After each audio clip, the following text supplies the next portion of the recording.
Greetings, everyone, and thank you for joining this World Salon event looking at the economic relationship between the United Kingdom and European Union and rebuilding bridges after the storm that was the 2016 Brexit referendum, resulting in the UK leaving the EU. Following the reset talks in May this year, can we be hopeful for a new era of deeper economic security and cooperation, or will we instead face growing instability and uncertainty? My name is David Trebepi-Lewis, and I'm delighted to be your panel guide for today. I'm the Director of Partnerships at the Institute for Government, an independent UK-based think tank focused on making government more effective, never a shortage of work, as you might imagine. The Institute's body of work also covers different aspects of the UK's evolving and often complicated relationship with the EU. I'm going to open with a short overview of where negotiations have got to since the May 2025 reset and what comes next. Then we'll pose some questions to our expert panelists and we'll enjoy some discussion before welcoming questions from you, the audience. And feel free to drop questions through as we go. So where are we and where next? At the UK-EU summit in London this May, the two sides launched what was called a reset of relations, anchored in a joint statement, a common understanding and a new security and defence partnership. At the Institute for Government, we've stressed that the reset is important politically. It signals a change of tone, away from confrontation and towards cooperation. But it's not a wholesale rewriting of Brexit. It's about targeted fixes within the framework of the existing trade and cooperation agreement. For the UK government, this could be viewed as ruthless pragmatism, as they put it, in action, moving on from the ideological battles of the Brexit years to practical negotiations. But it's not a fundamental renegotiation of the post-Brexit settlement. Rather, it's a platform for targeted agreements. So those negotiations that are already underway include food and agriculture standards, so sanitary and phytosanitary rules, forgive me, SPS, aiming to cut paperwork at the border, youth and student exchanges, or what they're calling a youth mobility scheme, including an Erasmus-style program, professional and cultural mobility in the form of easing movement for touring artists, workers, and professional qualifications, and importantly, defence cooperation. So the UK has joined a new security and defence partnership, or SDP, with the EU, along the lines of partnerships with other third countries. Negotiations are due to begin on possible UK access to big EU defence procurement as well. On top of that also come new areas linking carbon markets, potential UK access to EU electricity market, and deeper cooperation on law enforcement and migration. The UK has conceded more than expected: dynamic alignment in key areas, a limited decision-shaping role, and a role for the European Court of Justice in interpreting EU law. In return, it gets more secure access to EU markets and system. So looking ahead, in late 2025, we can expect formal negotiations on food standards and carbon markets, working groups on youth mobility, qualifications, and defence industry participation. Looking ahead still to 2026, possible EU decisions on carbon market linkage, UK parliamentary scrutiny on mobility deals, and possibly further development of safe defence projects, or the Defence Procurement Programme. And then 2027 and beyond, potentially implementation timelines kick in, so the point at which, hopefully, maybe citizens, firms, and defence industries will feel real change, but much yet to be determined. So while leaders hailed the reset as a turning a new page and presented lots of deals as being done, the reality is actually that most of the book has yet to be written. The government urgently needs to show that this approach delivers jobs, bills, and borders, and that cooperation on climate and defence produces visible results, particularly before the next election. Otherwise, the positive mood could sour if the reset gets lost in arcane detail and slow negotiations, or indeed if political headwinds, particularly the rise of populist parties on both sides of the English Channel, make cooperation harder to sustain. All of the above, of course, set in the context of a struggling UK economy, shifting US commitments on defence and security cooperation with Europe, and increasing global instability. So that's the backdrop for today's discussion. To help us make sense of this complicated subject, I'm delighted to be joined by a set of experts on different aspects of UK and EU policy. So first, we have Dr. Bernharde, Senior Manager for Government and Multilateral Relations at the World Resources Institute, having previously worked at the UK Foreign Office and also with the United Nations Industrial Development Organizations. Lelde works at the intersection of climate finance and European policy, forging partnerships with governments and institutions to unlock practical cooperation. Next, we have Dr. Alexander Plekhanov, Director for Transition Impact and Global Economics at the European Bank for Reconstruction and Development. He has also worked as an economist at the International Monetary Fund in Washington.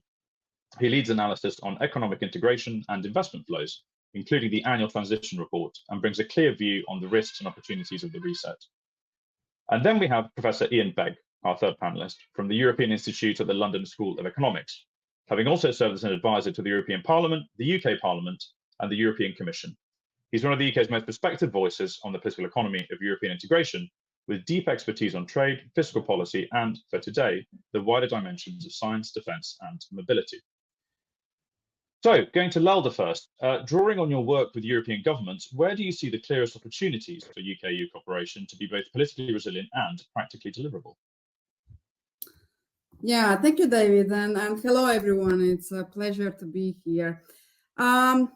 Coming to this conversation as a practitioner in sustainable development and climate and environment in particular, I'm actually happy to comment on this question. Why? Because the climate cooperation angle is quite robust in the agreement and could be transformative. Particularly three main promising aspects. First, what you already mentioned, the carbon markets.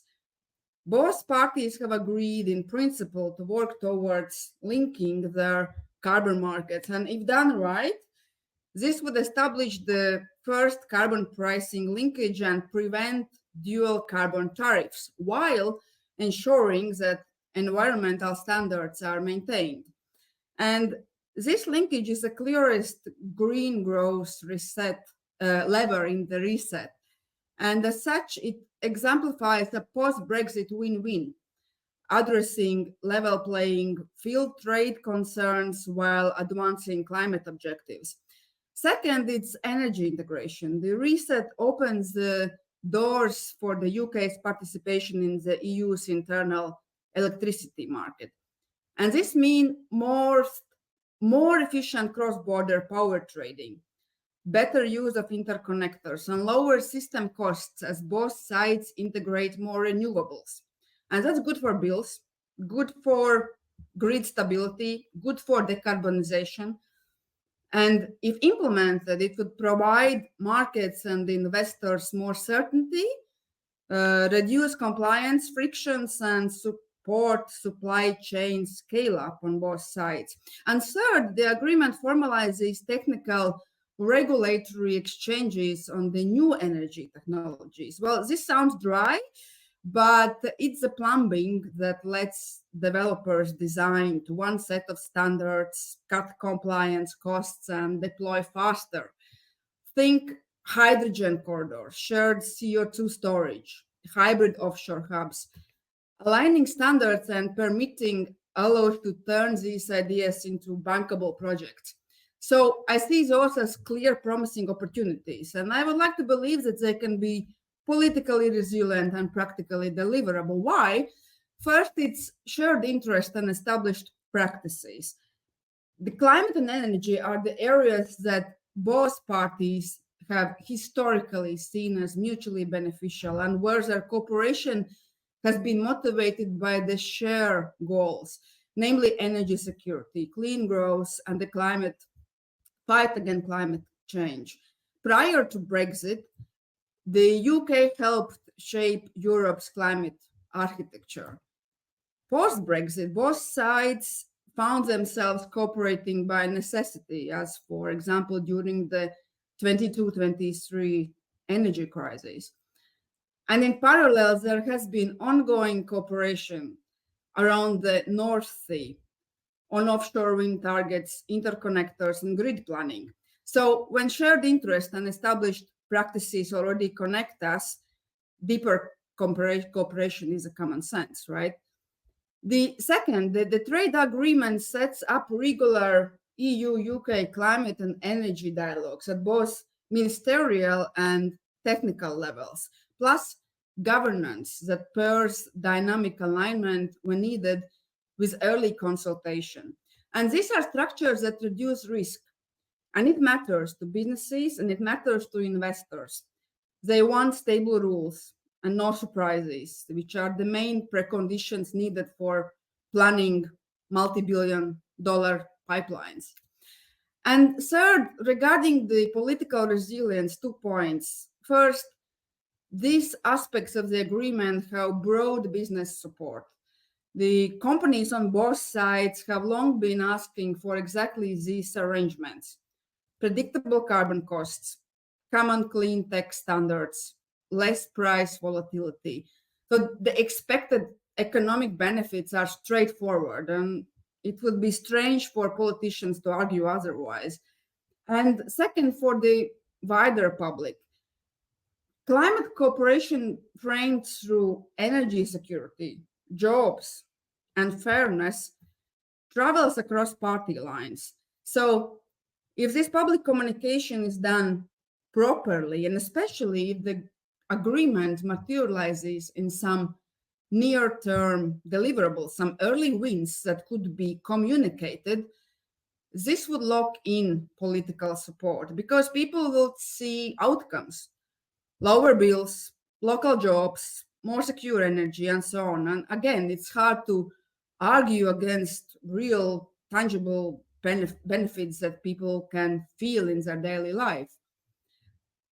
Yeah, well, as much as I would like to end on a positive note, one, of course, must acknowledge that the agreement is just a start, and the success will be determined by its implementation. And there are a number of risks that can slow or cancel even the best design agreements: tight public budgets, election cycles, rising nationalist sentiment, sovereignty and surrendering to Brussels versus cherry-picking debates, implementation capacity, and the communication risks, not talking about the volatile and complex geopolitical situation.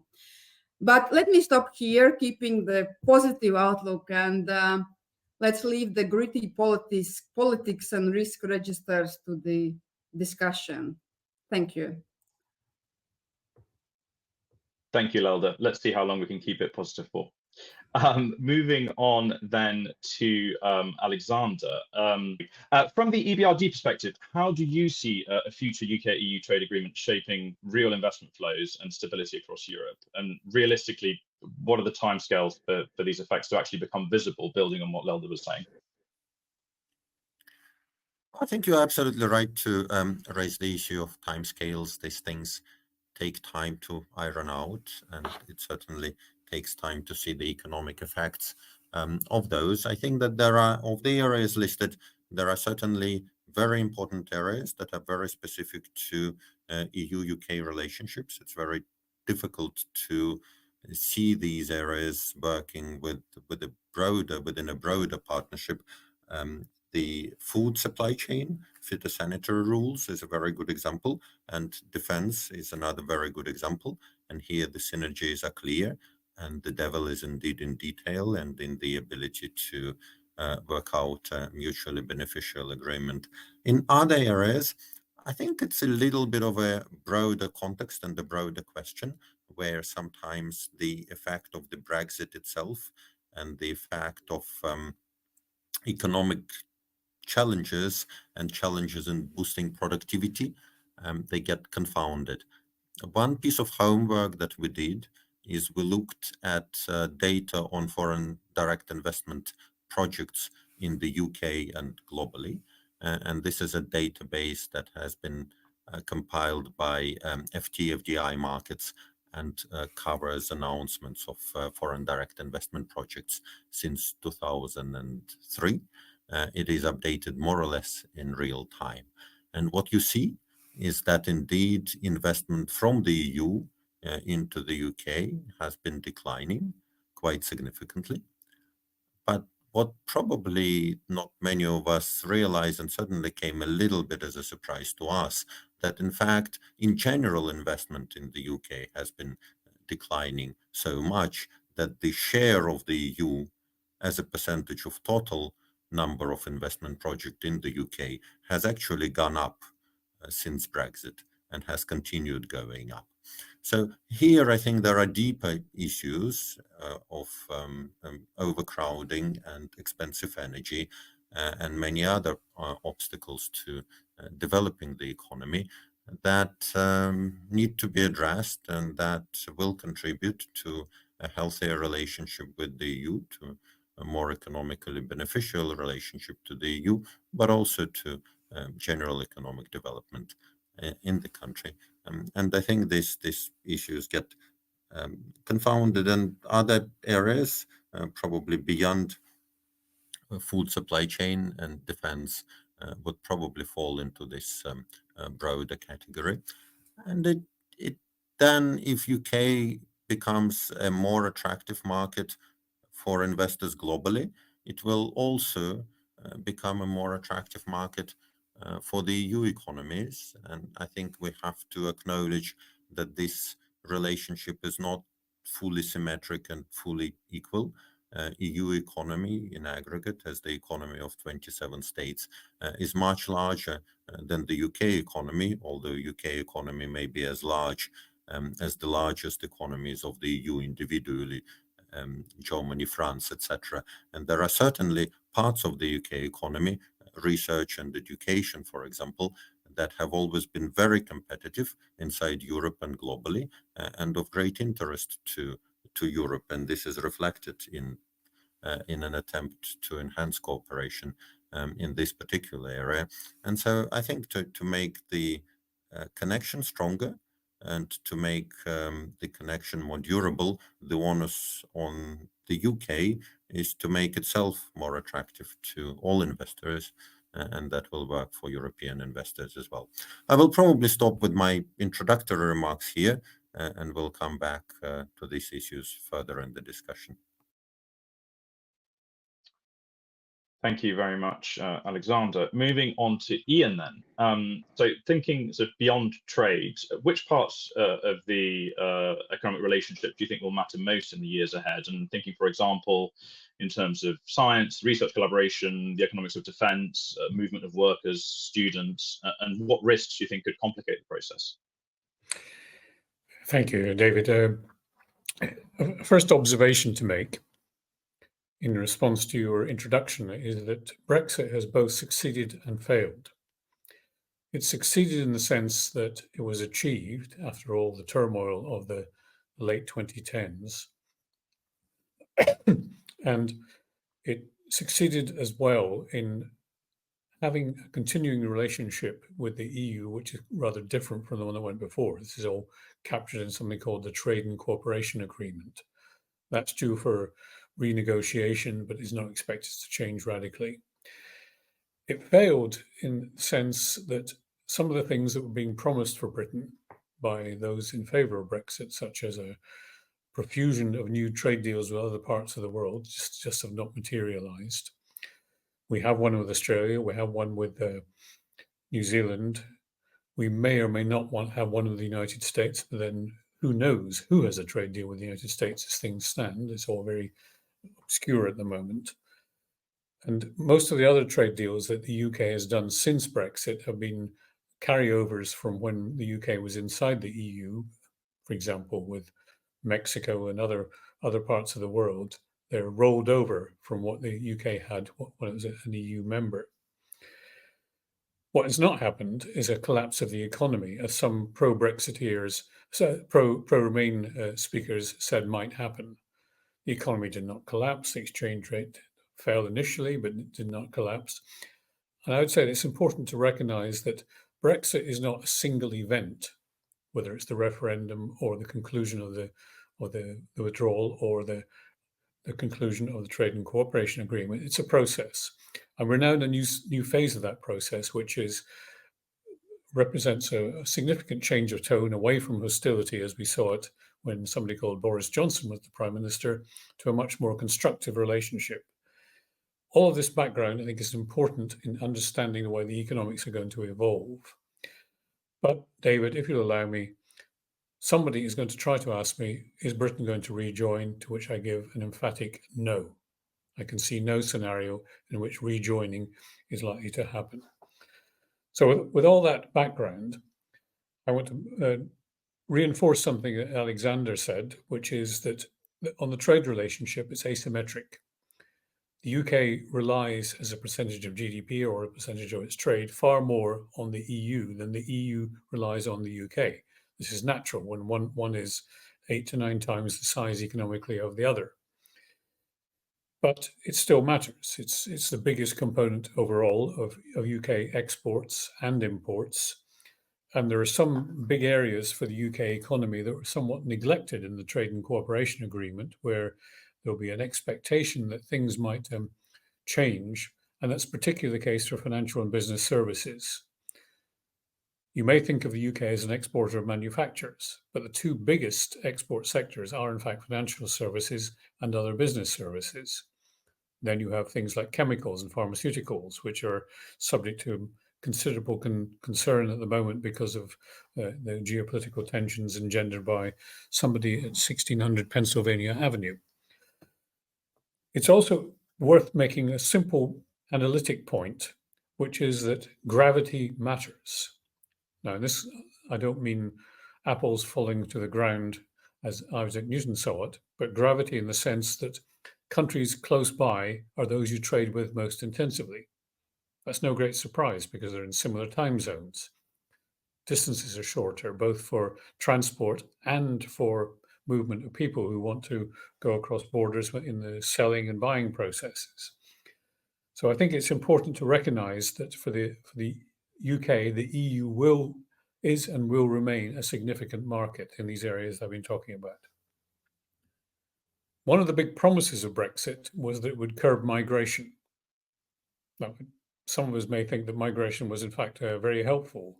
Unlike France, the UK was very, very pleased to receive Polish plumbers because we had such a shortage of plumbers ourselves that having Polish plumbers coming in was very helpful. But we've now been seeing a reversal of migration of EU citizens away from the UK in net terms, and a huge surge, particularly under Boris Johnson's prime ministership, of immigrants coming from other parts of the world and being of different composition, far more family members, far more students. So the paradox of Brexit is that although cutting migration was seen as an imperative, migration has surged. Some of you may be very familiar with the notion of the small boats crossing the English Channel. That's only a drop in the ocean compared with the aggregate net migration coming in. Nevertheless, part of the recalibration that's going on, already mentioned by David, is an attempt to open opportunities again for at least some EU citizens, particularly youths, through a youth mobility scheme to come back into the UK for short visits. So it's being shaped or presented in a way which means it's not net migration in the conventional sense, but more about opportunities. So young people are a big area. There's a program called Erasmus, organized by the European Union, which enables students to move from one university to another. The Horizon program of EU research, Britain was frozen out of it, even though it's supposed to be part of the deal in 2020, but has now rejoined after the recalibration of the Northern Ireland arrangements, because Northern Ireland is in a very peculiar position. It's a full part of the United Kingdom internal market, but it's also inside the EU internal market for the simple reason that for political reasons, there was a prohibition on having a border on the island of Ireland. So it's a very strange status. There's been some mention of defence. Defence cooperation is going to prove to be vital for the UK because we all know about the threat coming further east. We all know about the NATO target of boosting defence expenditure up to 3.5% of GDP within the next decade and adding a further 1.5 percentage points of GDP for other security. So I think there is a concern on both sides of the English Channel to do everything possible to foster defence. Now, as seen from the UK, sometimes it's blocked by France. But France has its own forms of chaos at the moment, so that I think we'll see a relaxation of the French approach. There's an EU initiative called SAFE, which is to do with lending money to member states to facilitate defence procurement as long as they cooperate with each other. And part of that is going to be that the UK can be one of the potential cooperating countries. So there's a lot on the table at the moment of the ways in which things are changing. One of the questions in the chat says opportunities for research. Well, if you just list the ones that I've read out, you will see that there are plenty of them.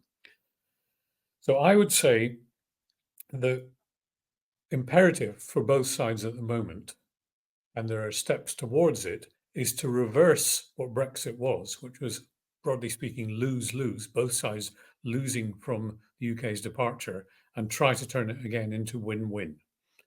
I hope that last word, at least, will be interpreted by our moderator as being positive.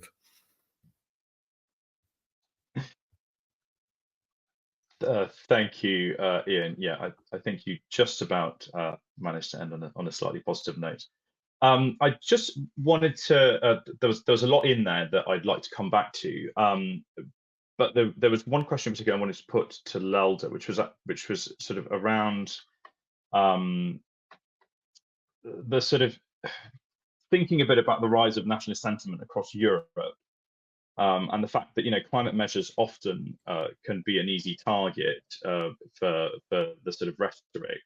I just wonder, from where you sit, Lelda, I mean, how can the EU-UK cooperation on climate and development be framed in such a way that it doesn't fall victim to populist rhetoric? And I get what you said in your opening remarks, where obviously once the benefits start coming through, lower bills, energy security, and so on, it can be framed in a positive way. But obviously that's likely to take time. So what happens in the interim if, for example, you end up with a more sort of right-wing populist government in the UK or indeed elsewhere in Europe?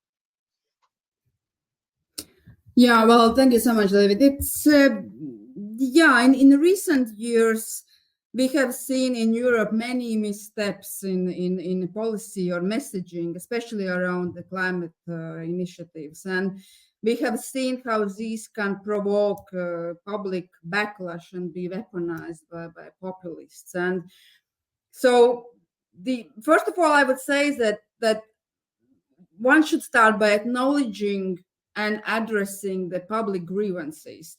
The policymakers should recognize the valid economic anxieties that nationalist narratives often exploit. Like many Europeans, for example, have been struggling or are struggling with the cost of living crisis.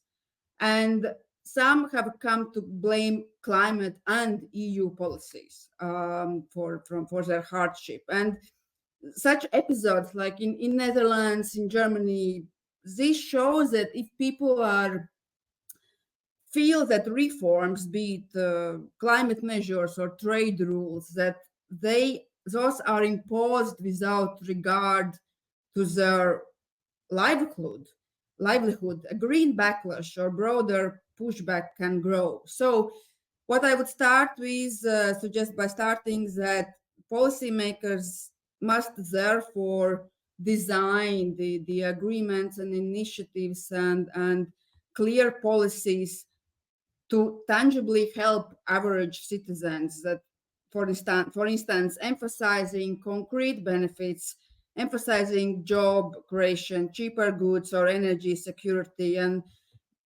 move away from the elitist abstract language that wider public is not appreciating. And in the meantime, as you said, of course, it takes a lot of time. It's basically a war of of combating fake news.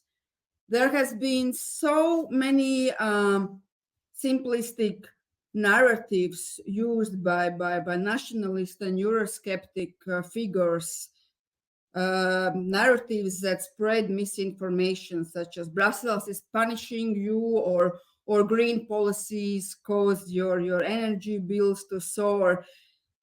This narrative should be fighted. Policymakers must actively counter these falsehoods with transparency and with facts, and it's manageable. But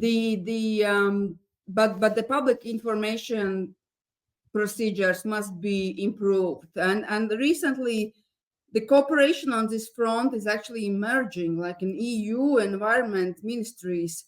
Just a few weeks ago, environment ministers from EU countries recognizing this misinformation threats, is basically this combating fake news need, they started discussing joint action against climate disinformation and actually conspiracy theories that undermine green policies, that undermine cooperation, that could undermine and is already undermining UK, EU cooperation moving forward. And first concrete suggestion would be for UK to join these efforts and then move ahead with a more proactive communication, with countering misinformation, with countering propaganda, with communicating tangible benefits. It's manageable, but it's, let's say, it's a kind of war of information, war against misinformation that should be paid much more attention from government side. Thank you. Thank you, Lalda. That was really insightful. And I think this business of straitened finances and citizens feeling the cost of living crisis is a big factor. And Ian, and perhaps a follow up from Alexandra, I'd be interested. Ian, you've written about the pressure on governments to increase defence spending without squeezing social budgets, which is quite difficult. And defence and security, I think, plays better with the sort of right-wing audience, the sense of kind of sovereignty and defending your borders, etc. But nonetheless, if suddenly it starts to eat into welfare budgets and eroding public services and so on, it might prove tricky to reach those lofty targets. I mean, do you see scope for innovative financing, perhaps EU level borrowing or something else to square that circle? And what would it take politically to make that viable, given where we are with the reset? It's the great dilemma facing all EU countries and indeed all European countries, if we count the UK, Switzerland and others at the moment. They all have significant welfare states. Indeed, I would go so far as to say a substantial welfare state is a defining characteristic of most European countries, maybe not quite the same for Ireland, but just about all of them have substantial welfare states. And that is very different from what you find in the US, where the welfare state is much reduced, where healthcare is significantly private rather than publicly presented.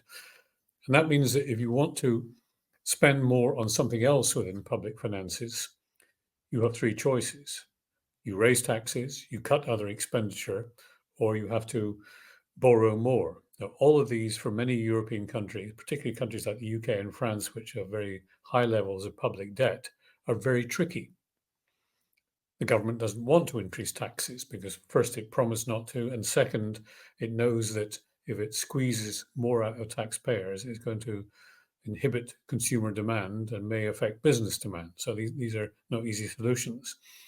Cutting the welfare state is very difficult because people become used to the entitlements. And this is where maybe innovative ideas on borrowing are needed, perhaps to have a collective approach at European level to borrowing, which is to some extent already there with the SAFE initiative at EU level, which is about borrowing by the European level to lend to member states so that they can spend more on defence and enabling them to borrow more cheaply than they would otherwise be able to. So potential solutions there, but also I want to reiterate the remark that what brings European countries together is their approach to welfare spending. Canada might be similar, the US is very different.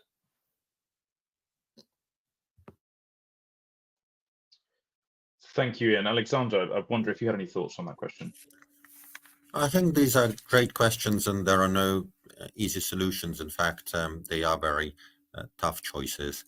I think defense is a very important industry that is being scaled up, and here actually the benefits of having a single larger markets in terms of standardization of equipment, economies of scale in developing new technologies, etc., are immense. So here, actually leveraging that may be very useful for the UK economy, but also for the European economies. In terms of how to finance this, I think that certain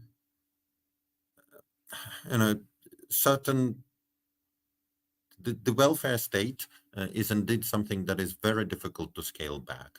And in fact, there are forces that are naturally expanding it. I haven't verified this number lately, but I heard that more than a quarter of all NHS spending goes to people in the last year of leaving.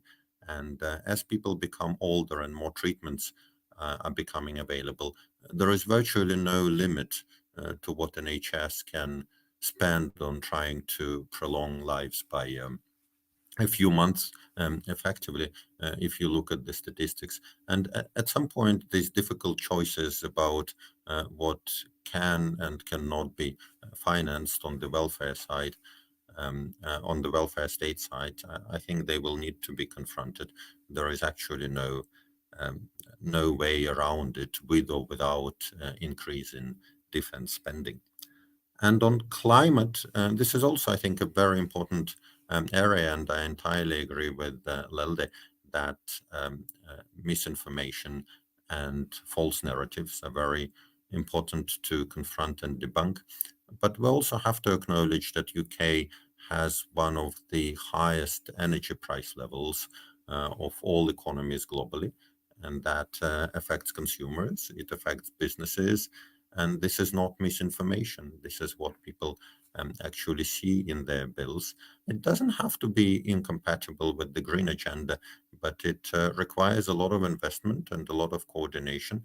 There are probably some solutions that could be explored further.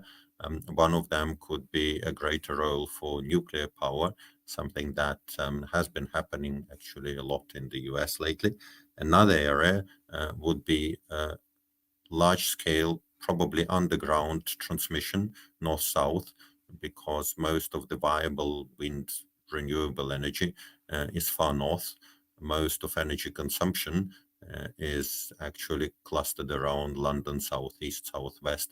That will probably not change fundamentally, because a lot of it will go to, say, the data centers that have to be close to where that data is consumed and crunched.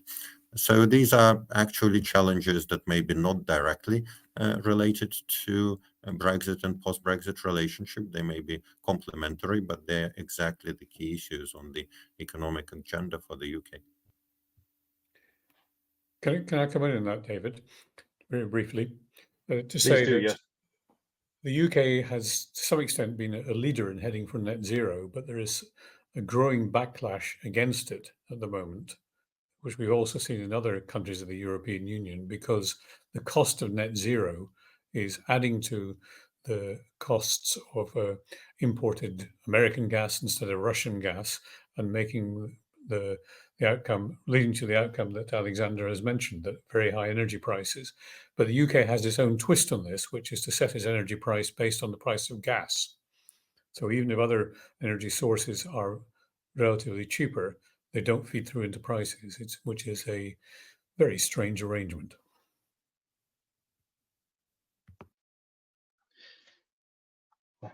Absolutely. All part of the many perverse incentives that we see in policy more widely. I'd like us to move on briefly to some of the audience questions to make sure that we allow enough time. And in particular, interested to hear Jackson Smith's questions. After a decade of Brexit's economic ups and downs, how will the 2025 trade deal truly reshape prospects for UK manufacturing and services? And what key lessons from the past 10 years should guide us to avoid repeating mistakes? Who would like to take that one? I will, if you wish. Sure. It's probably an exaggeration to say a 2025 trade deal. There is an easing of some of the terms of the Trade and Cooperation Agreement, but I don't think we're going to see a fundamental recalibration of that deal, which will address some of the known difficulties in it. In this regard, it's worth going backwards and saying, what did Brexit do? It didn't alter free trade between the UK and the EU. There are no tariffs. What it did do was to restore what's called non-tariff barriers, so border restrictions, border formalities of all sorts, with the great irony that even that champion of the market and opponent of the European Union by the name of Margaret Thatcher was very keen on the single market and the removal of these non-tariff barriers. The further irony is that the EU was moving in Britain's direction in this regard at the time of Brexit, but what we've ended up with is non-tariff barriers of various sorts. David earlier mentioned controls on plant movements and animal movements. There are far more forms to fill in. There are customs declarations to be put in place, all because of this dimension of Brexit, which is the restoration of non-tariff barriers. There's a willingness to try to diminish them, but it won't be easy because there is a guiding framework of the Trade and Cooperation Agreement, which will need to be substantially rewritten. And I don't see a great keenness on the part of the European side to do that.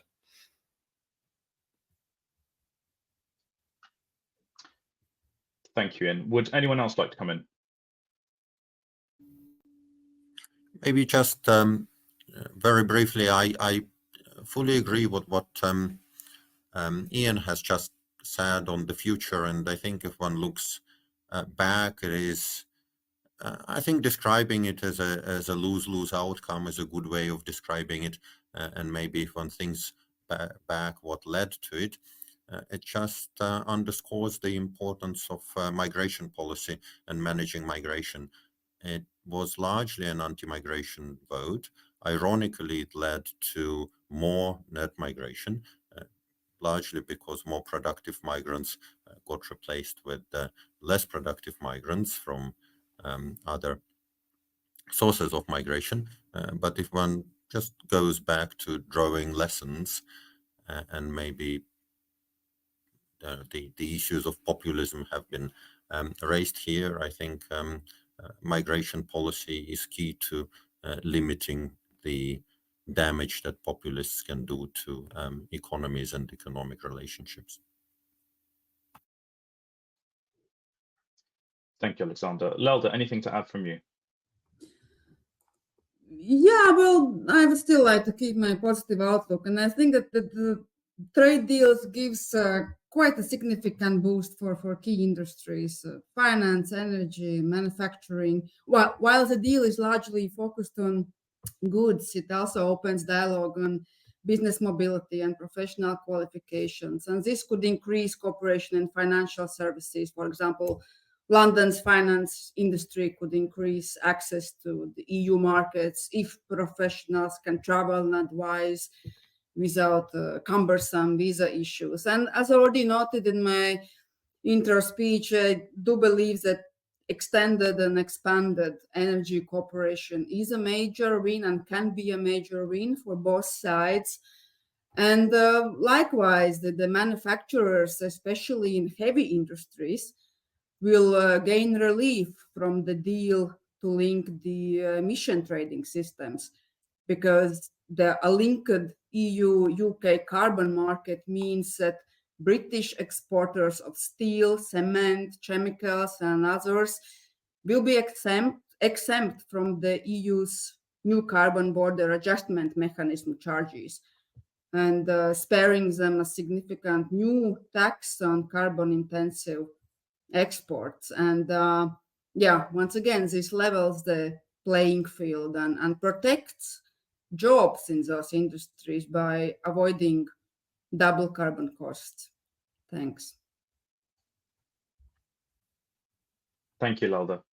And I think there are a couple of questions about kind of getting cut through for research, which I think you've probably taken together, one by Anonymous and one by Everett Taylor. So how can think tanks, academia and industry partners ensure their analysis actually influences policymakers rather than staying in the realm of discussion? And the business of seeing valuable research and policy recommendations often struggling to gain traction.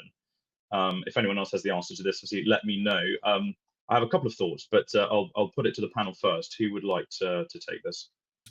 My answer, I'm reading word for word: engage with the policymakers, present credible solutions, and particularly important is to draft reports or policy briefs in a way that recognizes how the policymaker can use the ideas, instead of being abstract or academic or research-based. because the policymaker will want a one-page or two-page solution, not necessarily understanding why game theory applies to it or some other consideration.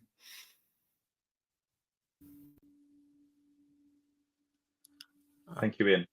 Lolda, Alexander, I don't know if you have any thoughts. I entirely agree. I think giving simple messages and actionable messages is very important. I also think that it's very important to be mindful of all the political constraints. And as think tanks and researchers, we would like to find something that we call first best, but the world always is more complex, and second best and third best and fourth best solutions is sometimes what is feasible or half feasible, and we have to work on those as well. And too often we just say, well, this is the solution, and somehow people are stupid and they don't get it, and we stop there. Yeah, if I just may add, I think that especially for research institutions, I think that the biggest contributions that those could bring to policies data is like really evidence-based data and research that can be used and should be used for informing politicians, for developing policies, for probably also scaling some pilot projects to see what works, what doesn't work, and then also these convening powers that most of the research institutes and NGOs that they have and that they practice. A lot of benefits that can be gained from the cooperation, and I'm actually quite positive about this aspect because I see more and more fruitful results of cooperation between the research institutes and NGOs, both on EU side and on UK. Thanks. Another question from Anonymous. To what extent could EU-UK strategic UK-EU defence and strategic industry collaboration become a model for other areas of cooperation like AI or energy security? That's kind of interesting. Lolda, I don't know if you want to take that first. Well, I guess that I already commented on my thoughts about energy cooperation. And of course, the security as such is such a broad concept. It's not only military. It's environment. It's social. It's political. Like so many aspects of security that should be taken into account. And yeah, indeed, the newest, the most, let's say, I would probably the best example of the efficient cooperation is this defense and security agreement and frameworks that both sides agreed. And yeah, well, as we all know, of course, it was mostly triggered by the need, by necessity, by the geopolitical situation, and probably also for other sectors, this could be a trigger. I mean, as soon as we need that our cooperation and unity can really help us, I think that's a point when both sides, EU and UK, are able to cooperate, are ready to cooperate, and are cooperating. Yeah, as for AI, I'm not sure I can. This is like a too broad topic to start commenting on. So, thanks. Ian, Alexander, I don't know if either of you want to jump in on.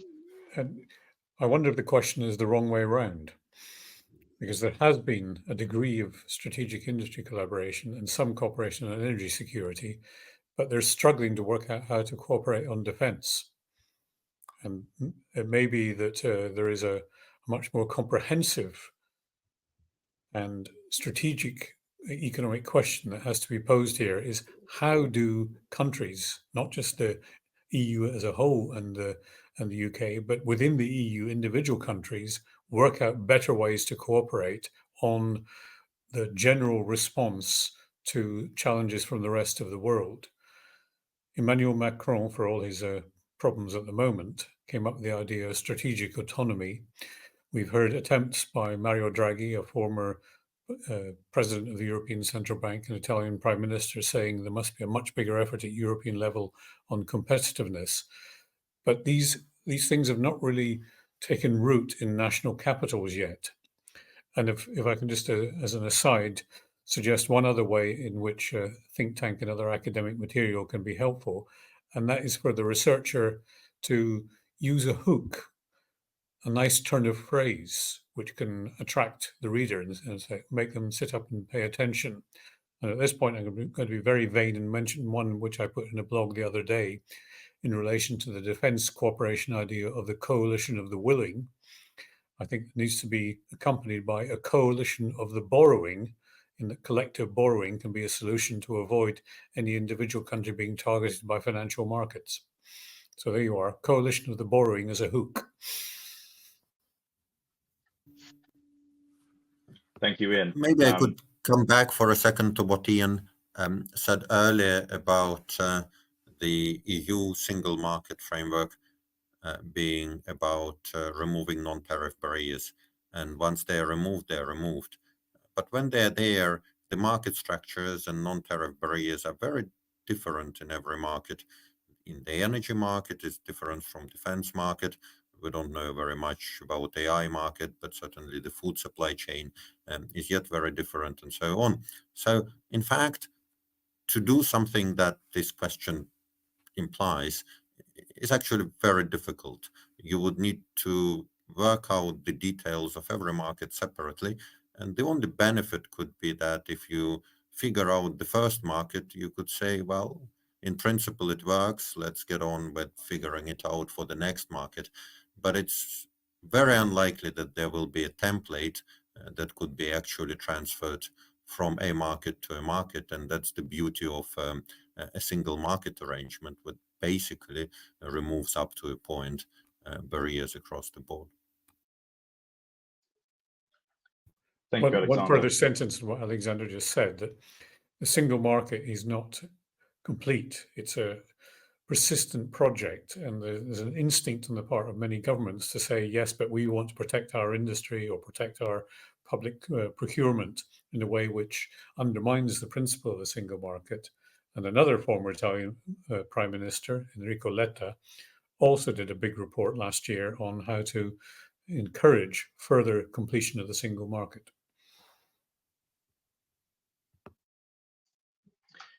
Thank you very much, Ian. Okay, final question, and in under 1 minute each, if you don't mind, so that we can stick to time. Over the next 12 to 18 months, what do you think the sort of first proof points will be that will show that the reset is real? What constitutes real progress in as far as, what businesses might like to see, what students, young people might like to see? Well, my answer would be some of the things that are on the table being turned into realities. So implementation will be critical for it. But David will know that one of the promises we were given is that we as Brits would no longer have to have our passports stamped in and out of the Schengen area. It hasn't happened yet. So that pace of implementation is critical. And one frivolous remark is, I hope other viewers have noticed that both Lelde and David seem to be sitting in the same bathroom. Different sides of it. Lelde, Alexander. Yeah, if I could go back to what I said at the beginning, I think that quick wins like the near-term deliverables would really matter, because after this Brexit fatigue, public need some proof. So again, in the climate and environment and energy, that would be like, for example, agreed and published interoperability standards for hydrogen purity, time-bound pathway for ETS linkage so that companies can price it, and delivered market coupling milestones that visibly reduce system costs. Something that can be done in 6 or 12 months. Okay, maybe I'm very optimistic now, but something that can be agreed and can be started to implement, and so that people and on both sides would see that things are actually moving, that we are moving from the paper, from the theoretical agreement to the implementation and real action. Thank you. Alexander. Not much to add. I think it's one of those things, when it's working, we'll know it. Right. which I think brings us to the end. Well, thank you so much for all your contributions, and to World Salon for bringing us together today, and wishing you all a wonderful rest of your days, evenings, or mornings. Goodbye.